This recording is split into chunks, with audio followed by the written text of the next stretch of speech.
Hello, and welcome to our Expansions News podcast for the last week of October, first week of November, and what a whirlwind this week is going to be. As you know, it is the week of the elections here in the U.S., and of course, Stuart's birthday.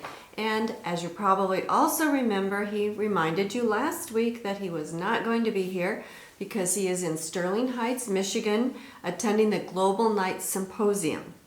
He has reported to me that it's going very well. It's excellent with great news. He's learning a lot of things on many timely topics.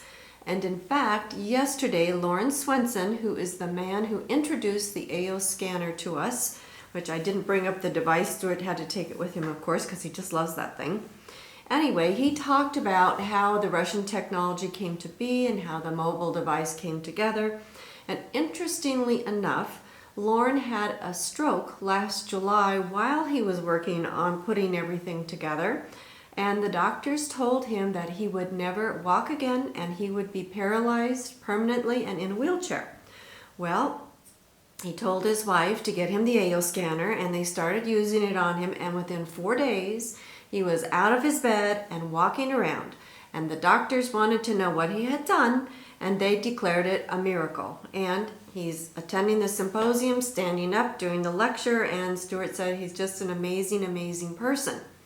Now, apparently, for those of you who already have the Aoscan device, and some of you have had some issues with it, he said be very patient because they're updating all of their software, and all of you who are working with us right now on your own business opportunity or for yourself and for your family will have everything in order. There will be so many new updates available by January that you will get in on. So those of you who want to get an Aoscan device, please contact customer support at expansions.com. We also have that service offered now. So you can do that through our website if you want to try before you buy, so to speak. But anyway, it's just an amazing opportunity all around. Now today, Laura Eisenhower is going to be speaking. Many of you know she's a very good friend and supporter of ours, and you may also be aware by now that she was recently banned by Facebook. But she has started a new account, and I don't want to say the name because I don't want that to be a problem for her, but I was a little surprised when I got this very strange friend request for this very strange name and Laura Eisenhower's face. But anyway, so she has started another account, and if you search it out, I'm sure you can find it as well. You can also go to my account, and if you go through the friend page, faces, you can probably find her.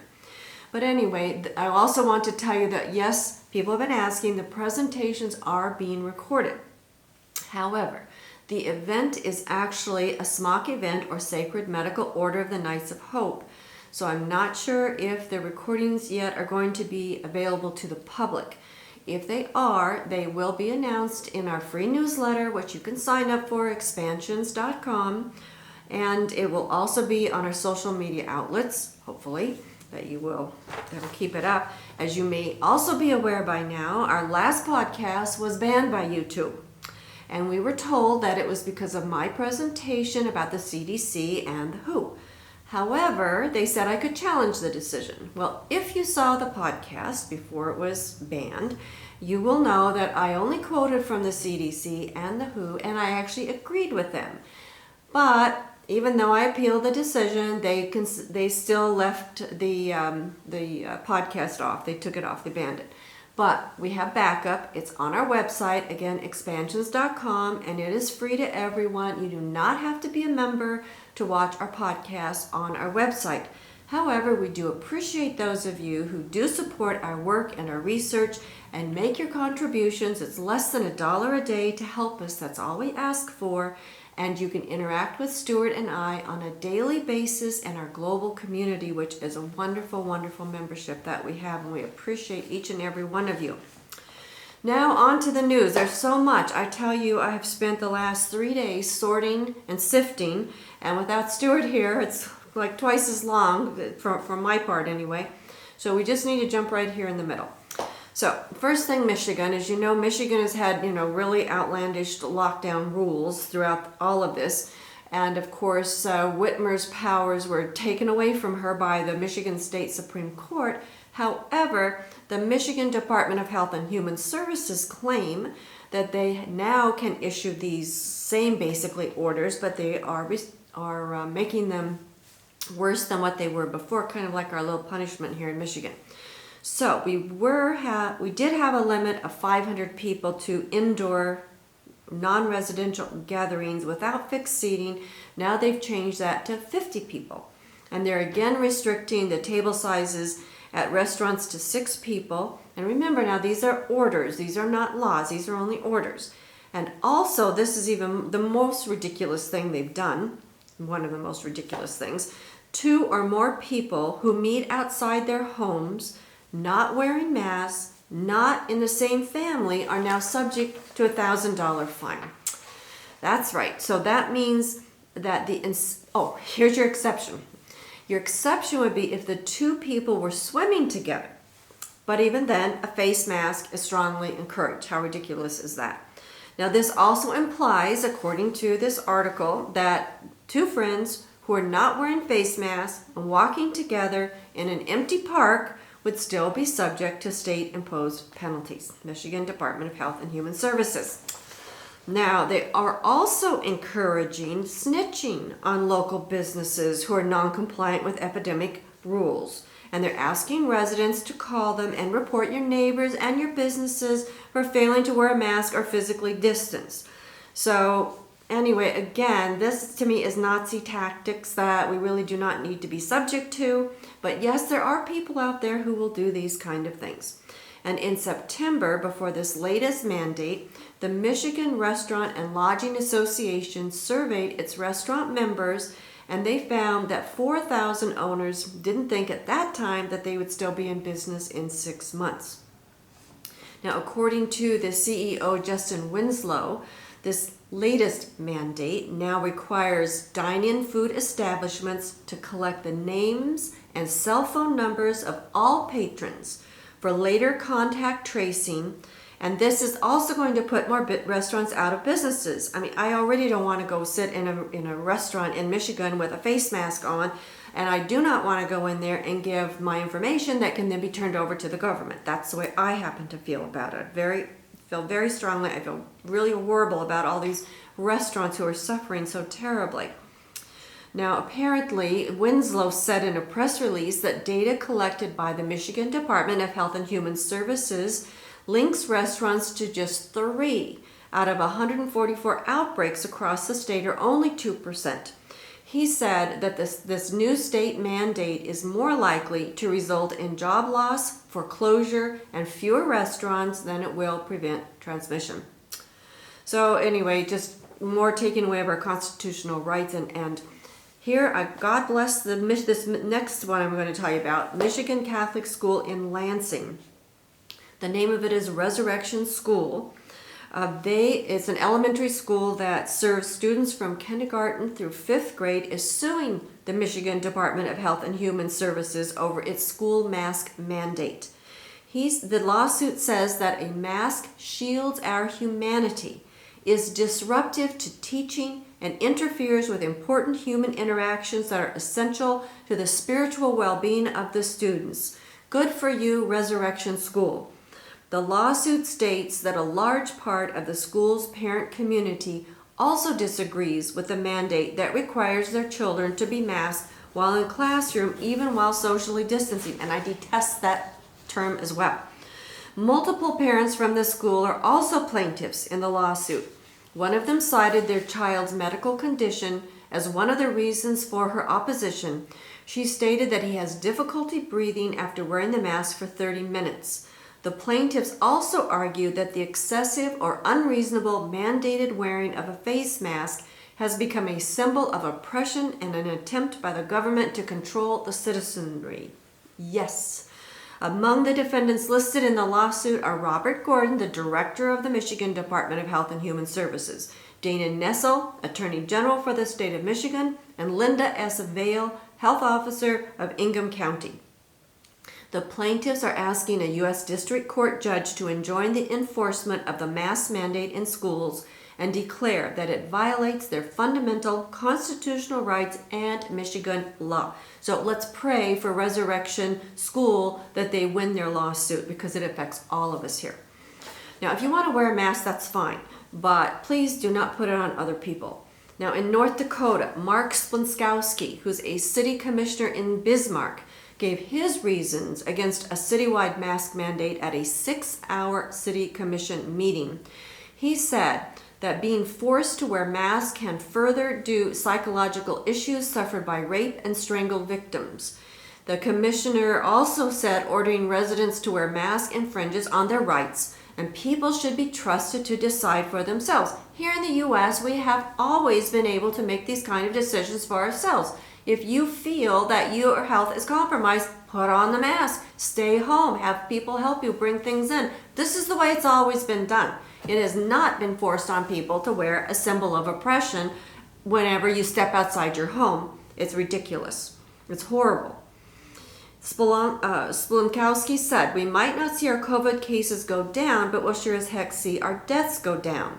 And then he added that residents should be willing to try vitamin D as an option, because a University of Chicago study released in September found that people with vitamin D deficiencies were 77% more likely to test positive for COVID-19 than people with sufficient levels of the vitamin. And also Cordoba University in Spain compared 50 COVID hospitalized patients who were given vitamin D to 26 COVID patients who were not, and only one of the first group needed intensive care and none died, while half the second group needed intensive care and 2 died. However, despite this city commissioner's plea, the city commission voted 3-2 in favor of a mask mandate. It will go into effect November 1st, but non-compliance will go unpunished. So that's a start, but we still don't need these kind of laws. People need to be able to decide for themselves. Now, this next story I found totally ludicrous, and those of you who are familiar with our work and know about clown programming, IS programming, well, guess what? Oregon health official dresses as a clown to announce the COVID-19 death toll. I saw that her picture is, again, ludicrous. Claire Posh gave an update on a death toll with a big red smile painted on her face. Clown programming. Then she was joined by a colleague wearing a onesie animal costume, and I looked at it. I have not a clue what animal it was, but I'm sure there was some symbolism there. And then they went on to tell Oregonians how they could enjoy a COVID-safe Halloween. Now, Claire Posh, who's a senior member of the Oregon Health Authority, this is just ridiculous, had a big red smile painted across her face. She wore bright yellow trousers, and then she said, with a smile on her face, as of today, there have been 38,160 cases of COVID in Oregon 19. 390 new cases being reported. Sadly, she's saying sadly with a smile on her face. Sadly, we're also painted on her face. We are also reporting 3 deaths today, bringing the statewide total for COVID-19 related deaths to 608. A local reporter called it an absolute nightmare, and British writer Douglas Murray commented by saying Oregon literally run by clowns. Like I said, it leaves me speechless. Can't even make a comment. It's speechless. Colorado. Federal judge rules Colorado's mask mandate and restrictions on churches are unconstitutional. So the more we take this to our courts, the more that it's being ruled unconstitutional.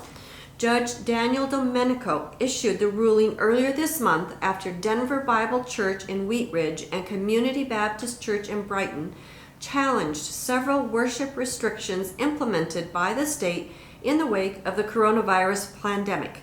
According to Domenico, quote, "The Constitution does not allow a state to tell a congregation how large it can be when comparable secular gatherings are not so limited, or to tell a congregation that its reason for wishing to remove facial coverings is less important than a restaurant or a spa's. With exception, Colorado makes for secular institutions. The failure to make the same exemption for houses of worship becomes increasingly problematic." Domenico also stressed that the state does not have the power to decide which tasks are necessary part of an individual's religious worship.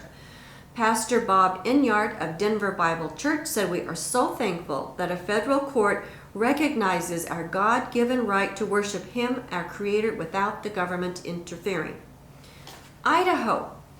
It's all over. Everybody is coming out and saying we've had enough. Idaho's Lieutenant Governor, Republican, Janice McGeachin, appeared in a video that protested the lockdown.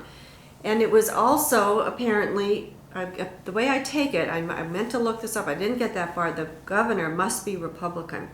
But anyway, this video that she made with there were 10 other Republican representatives, stated that she will ignore state or local emergency orders that claim that they violate their rights. This is the lieutenant governor.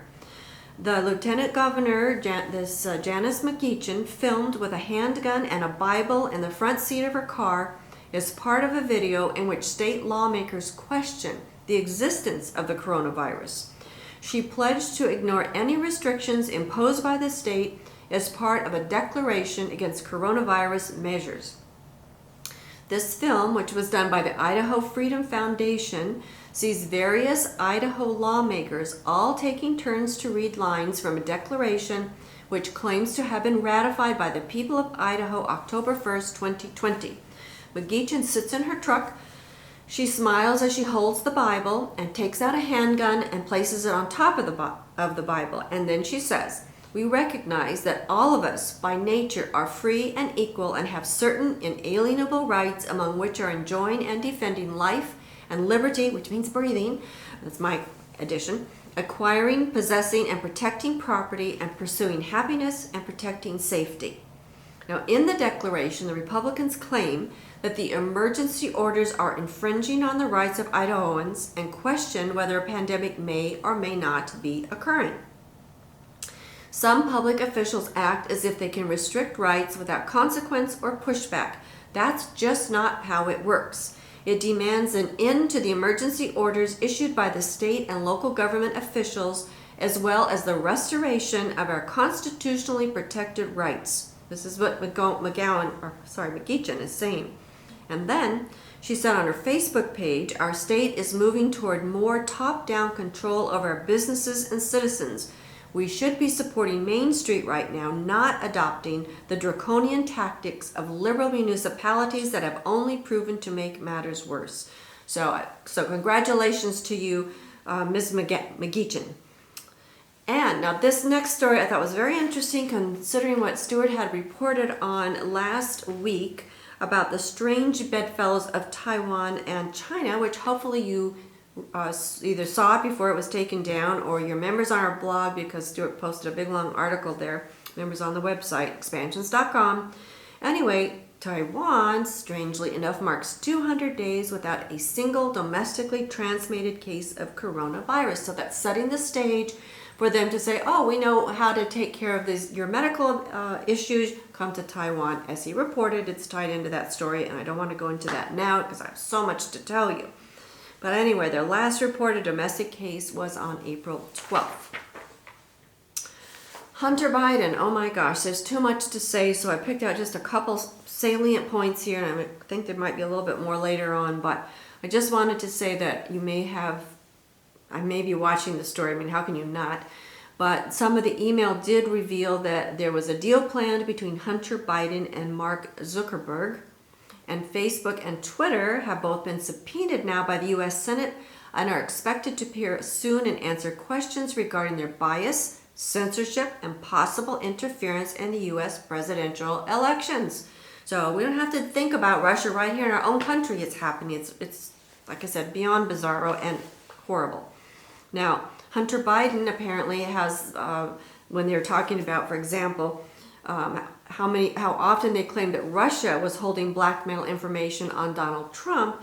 Now they're saying that's a complete lie, because the Russians actually have blackmail information on Hunter Biden and his family.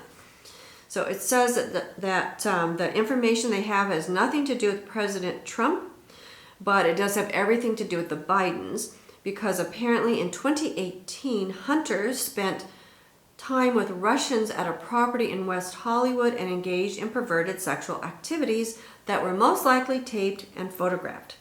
So as a result of this event, the Bidens can likely become the likely targets of blackmail. And the Bidens truly do have a never-ending list of problems that should disqualify them from ever holding public office again. And again, the media is totally ignoring all of this. Piers Morgan wrote a long article, which I just want to summarize it for you, where he talks about Twitter that let Iran spew Holocaust-denying lies, yet blocked a New York newspaper in the world's second biggest Jewish community from tweeting a reply because it dared probe the Hunter Biden scandal. So Piers wrote that Khomeini was able to spew his vile, Holocaust-denying filth to his 836,000 followers without any fear of rebuttal. However, Khomeini also tweeted on previous occasion that Israel's a cancerous growth that must be uprooted and destroyed, and directly threatened that we will support and assist any nation or any group anywhere who opposes and fights the Zionist regime, and we do not hesitate to say this. So Twitter allowed him to do that without any form of censorship, and the company's boss, Jack Dorsey, told senators this past week that we did not find those to violate our terms of service because we considered them saber-rattling, which is part of the speech of world leaders in concert with other countries. However, U.S. President Donald Trump, whose tweets are regularly suppressed by Twitter with fact-checked, supposedly, and violence labels. Now, Dorsey explained this by saying speech against our own people or a country's own citizens we believe is different and can cause more immediate harm. Twitter still has not unblocked the New York Post account, and the Jewish readers still are not able to hear the rebuttal from that newspaper. And the bottom line is, when a Holocaust-denying Iranian president gets more rights to free speech in the United States than a major U.S. newspaper, it's not just wrong, it's a scandal. And Piers Morgan has a new book called Wake Up, Why the World's Gone Nuts. Excuse me, published by HarperCollins. Now, next one was kind of interesting considering the Israeli connection here, because as you may know, and I've talked about this on and off through the last few months, that the Israelis are saying that Trump is fulfilling the prophecy that the third temple will be built, and they are, of course, predicting that the religious ones are predicting that he's going to win. Now, the U.S.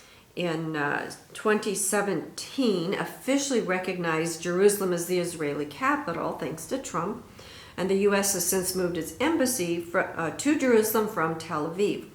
Well, you may not know that there was a dispute over Jerusalem, and so on the passports of people who are actually born in Jerusalem, it just says Jerusalem, it does not say Jerusalem, Israel. So the U.S. is now going to allow Israel to be added to the passports of Americans who are born in Jerusalem. So that's going to be the new policy. As of last week, they will have that option. Now, if you remember last week, those of you who saw the podcast before it was taken down, I told you about those 3 red lines which were related to the flags of the Chinese Communist Party. It was a long story.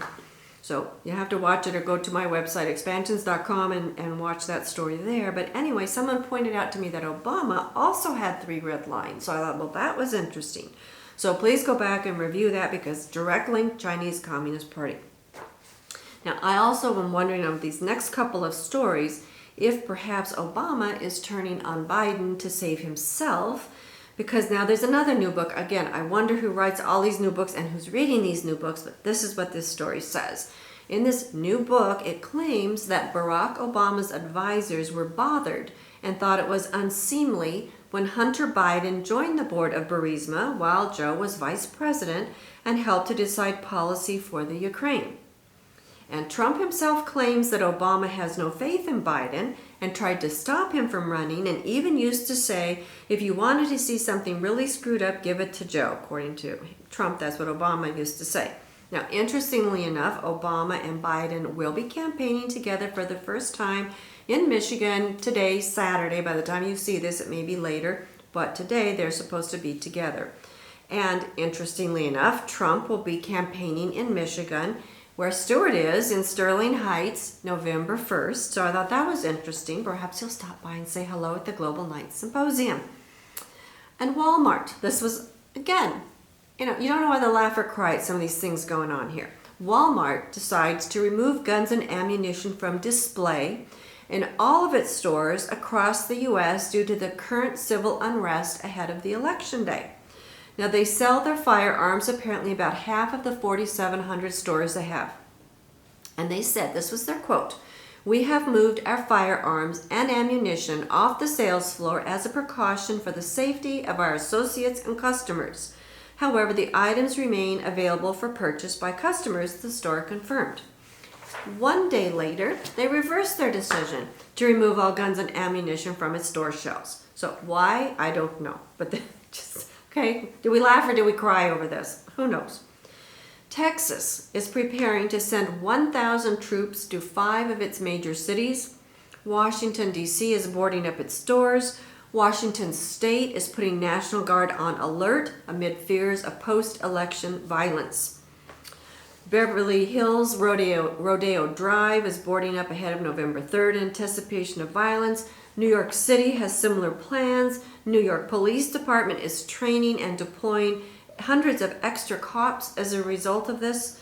The FBI and local officials in several states are also conducting drills and running through worst-case scenarios to improve coordination on reports of violence and voter intimidation ahead of their election.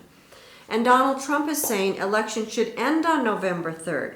However, the Supreme Court for allowing Pennsylvania and North Carolina to count late arriving ballots for up to 9 days later. He was very livid about this. However, in my opinion, the electoral votes will most likely end it all on the night of November 3rd.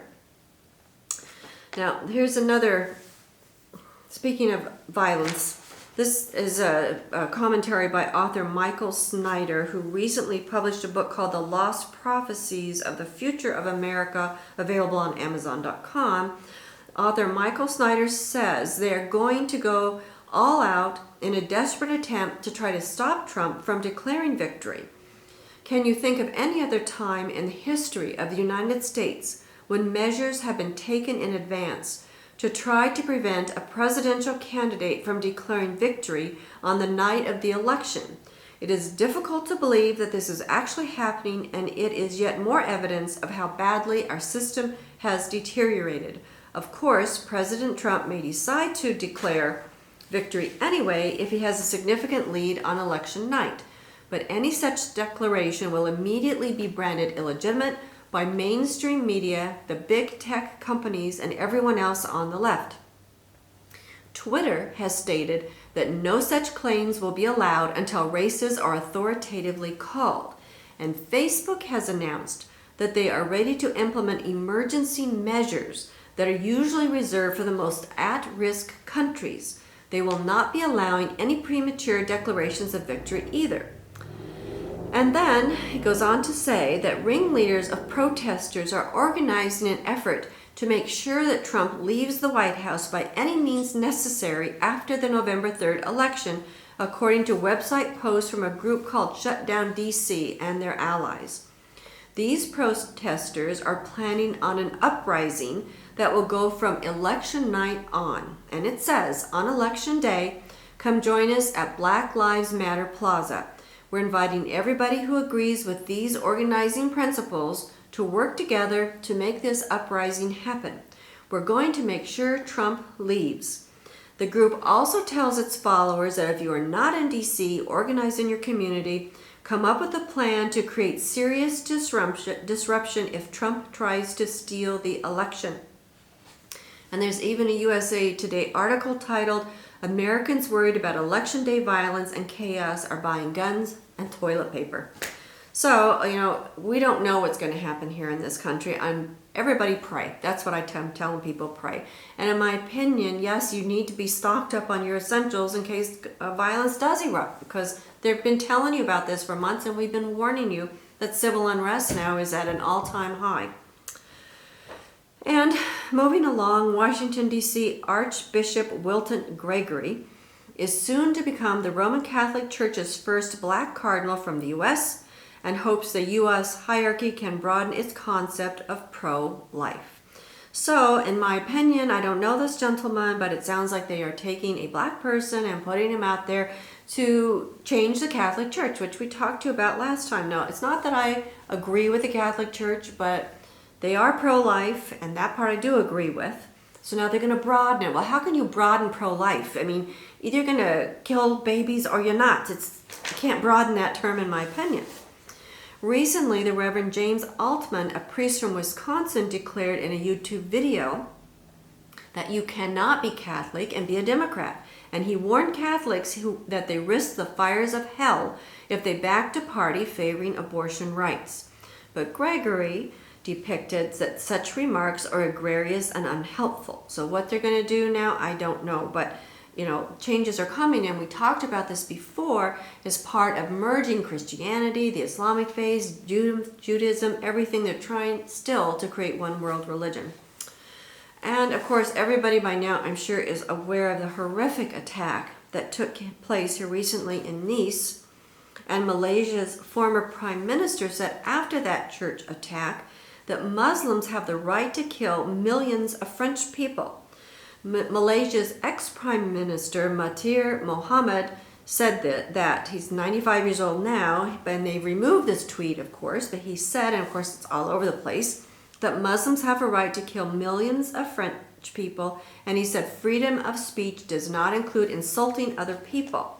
He said he did not approve of the beheading of a French school teacher for sharing the caricatures of the Prophet, which of course started all this supposedly, but said irrespective of the religion professed, angry people kill. The French, in the course of their history, have killed millions of people. Many were Muslims. Muslims have a right to be angry and to kill millions of French people for the massacres of the past. Now, in France, not only on the same day this horrible attack happened in Nice, it said within hours of that attack, a gunman had been shot dead by police in Paris, and a knife man was arrested for attacking a guard at a French consulate in Saudi Arabia. So horrible things happening in the world. Violence begets violence. I don't believe in that. Prayer. Do your prayers. Take care of yourself. And don't mix in where you're going to be put in harm's way. It's like all these people being killed by police officers. Most of them are stopped for a reason. You're better off to cooperate. Don't run. Don't argue with them. I'm sure if I was a policeman trying to do a job in the world's climate, it would be a horrible thing. Scary for them, scary for their families. Respect your local law enforcement people. Now, moving along to global warming. Mexico had snowfall in the middle of October in Chihuahua, central Mexico. Abraham Gonzalez Airport had a low temperature of -2 centigrade with a wind chill of -9 centigrade in the middle of autumn. And here in Michigan, our Upper Peninsula, which we call the UP, they had record-breaking temperatures. They broke an 1887 record low temperature. So global warming, here we are. And October snow falling in Hawaii atop Mauna Kea. So the winter of 2021 across the northern hemisphere is shaping up to be a doozy. The cold times are returning, the mid-latitudes are refreezing in line with historically low solar activity, cloud nucleating cosmic rays, and a meridional jet stream flow. Both NOAA and NASA appear to agree. NOAA says we're entering a full-blown grand solar minimum in the late 2020s, and NASA sees this upcoming solar cycle as the weakest of the past 200 years, with the agency correlating previous solar shutdowns to prolonged periods of global cooling. There is a new scientific paper that states the immense impact of the Beaufort Gyre which could have on the Gulf Stream. Now, I don't know what the Beaufort Gyre is, and maybe you do, but in case you don't, I'm going to tell you about it because it's very important to our global warming scenario that you have been brainwashed with for the last decade or so. The Arctic's ticking climate bomb, Little Ice Age imminent. The record early Arctic sea ice growth witnessed this season may actually be good news, but not for the same reasons the hordes of mindless climate alarmists believe. Contradicting everything those warmists have ever been told, a loss of ice at the poles is now thought to be the trigger for global cooling and ice ages, a field of study that remains poorly understood. Surrounds the Beaufort Gyre, which is a massive wind-driven current in the Arctic Ocean that traps and pushes fresh water and ice around the Arctic Ocean. This is at the top of the world, people. Today, the Beaufort Gyre now holds as much fresh water as all of the Great Lakes combined, and its continuing clockwise swirl is preventing this enormous volume of ice and cold fresh water from flushing into the North Atlantic Ocean. Scientists say the gyre will inevitably weaken and reverse direction, and when it does, it could expel a massive amount of icy fresh water into the North Atlantic, and even a partial flush of it could expel even a partial flush of that growing reservoir, a mere 5%, could temporarily cool the climate of Iceland and Northern Europe. A larger outflow would actually threaten to shut down the Gulf Stream, an event that would see ice age conditions sweep northern and western Europe almost overnight. This study is entitled Evidence for Extreme Export of Arctic Sea Ice Leading the Abrupt Onset of the Little Ice Age. The cold times are returning, which Stuart and I have been talking to you about again for a couple of decades now. Prepare accordingly, because the ticking climate bomb is about to go off. Relocate if necessary, grow your own, and guess what? Social media channels are inexplicably restricting Electroverse's reach, which is the name of this website where I got this from. Twitter is purging followers, Facebook is labeling their posts as false, and they've slapped on crippling page restrictions. This is scientific fact. There have been papers published about it. Evidence for extreme export of Arctic sea ice leading for the abrupt onset of the Little Ice Age. So this is what we've been telling you about. So everything we've told you, it comes true. Okay, more mysterious lights appear over Hawaii. Now, apparently there's another round of reports of strange moving lights in the sky, with one witness describing it as massive yet transparent plane-like figure with lights. Another person said it appeared to be the size of a football field, but no noise. Another said, it said previous sightings, the lights appeared in a single line, but this time the witnesses says the lights were scattered. And another viewer described it as a flowing city with twinkling lights. Now, the astronomy experts are saying they don't believe it was satellites. Instead, the University of Hawaii's Institute for Astronomy thinks that the lights were a result of debris from a rocket re-entry. The size of a football field? I don't think so, but that's what they're telling you. And now you might also have heard of this one. There's an extremely rare metallic asteroid lurking between Mars and Jupiter with an estimated value of $10,000 quadrillion. That's a lot of zeros. It's 1 and 19 zeros.